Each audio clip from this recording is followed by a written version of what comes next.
Welcome back to Tiempo. The 4th annual Latino Expo is right around the corner. The two-day event is scheduled for Sunday and Monday, October 27th and 28th at the Marriott Marquis Hotel in Midtown.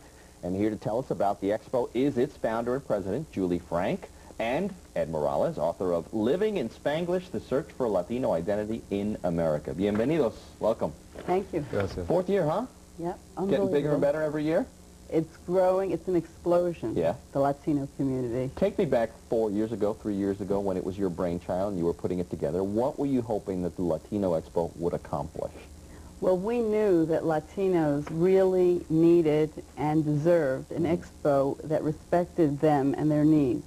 And there was a great need for a second and third generation expo for the young people, 18 plus, who were born here, who wanted to get ahead in life in all areas in terms of health, in terms of finance, in terms of career, and who really wanted to grow, whose parents had come from different countries, and who really wanted to get ahead in life and really were willing to work hard. But what happened by the 4th year is we see an explosion. We see so many people coming, so many people wanting to be part of our expo. So much great cultural activity, so much contribution that Latinos are bringing to this city and to the world. To what do you attribute that? All of a sudden, kaboom, all these people start knocking on your door. Well, I think that the last election has made a tremendous impact on Latinos really becoming accepted as a market. I think up till now, I think the world looked at Latinos as kind of like a charity group. And I think Latinos today are impacting every aspect of American society. As Ed's great book talks about, Latinos were always Americans.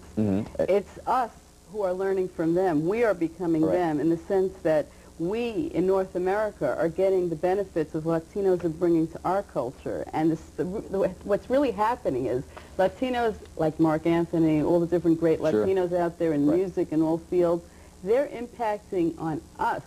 And what's happening basically is Latinos are proud to be Latinos. Very much so. And they want to hold on to their American heritage. They speak English. They read English. They hold on to their Spanish at the same time. You probably get into that in the book, I'm sure. I mean, just those very things she was talking about. Spanglish, right? Explain Spanglish. Go ahead. Oh, well, you know, I use Spanglish. It's kind of a catchy term, but it's not really about, you know, mixing the English and Spanish. English and Spanish, understood. It's a metaphor for how we are a bilingual, bicultural lifestyle, or actually multilingual, multicultural lifestyle, in which we mix various influences and make it all part of our way of being American.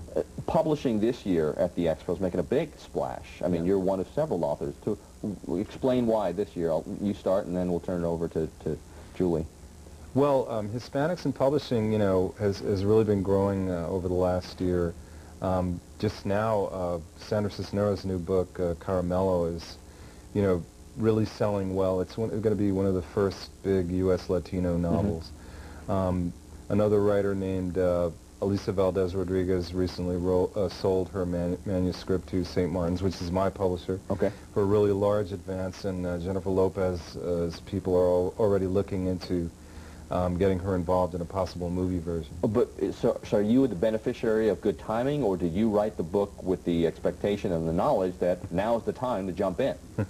Well, I wrote the book because I'm a writer, and that's what we have to do, is write books. And I had a passion about what I was doing, and I think I'm just fortunate that the book is coming out at this time. But I always followed what I felt was how Latino culture was exploding. I mean, I wrote this book on basing it on a lot of journalistic work that I've done over the last 15 years. All right. Let me talk more a little bit about the Expo, Julie. Recruitment, job recruitment is one huge goal, right? Yes. Tell me a little bit about how many companies are expected to participate this year, and I would assume the list keeps getting longer and longer. I would say that while at the same time that our country is suffering from many people are losing jobs, at the same time second and third generation Latinos are really being sought after by corporations. Qualified Latinos who are bilinguals are being sought after by the finest corporations. We have over 50 corporations just in the recruitment area. Pharmaceutical corporations, hospitals are looking for nurses, qualified nurses. There's a tremendous nursing shortage. We have the president of New York State Nursing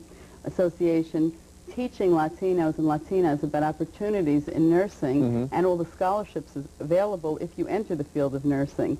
The idea basically is that every corporation today Right. is looking for qualified bilingual Latinos. It means good business, Yeah. global good business.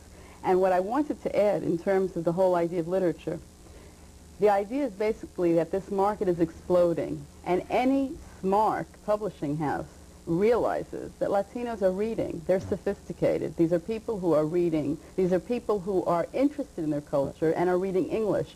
So if you want to publish, you should start publishing books that deal with the Latino experience. And tap into that now. And tap into that now. Absolutely. So you're going to see more and more books, because 25% of the U.S. will be Latino in the next 20 years or so. So the future of this country spells Latino. All righty. Let's take a break. We'll talk a little bit more about the Latino Expo when we return for our final few minutes here on Tiempo.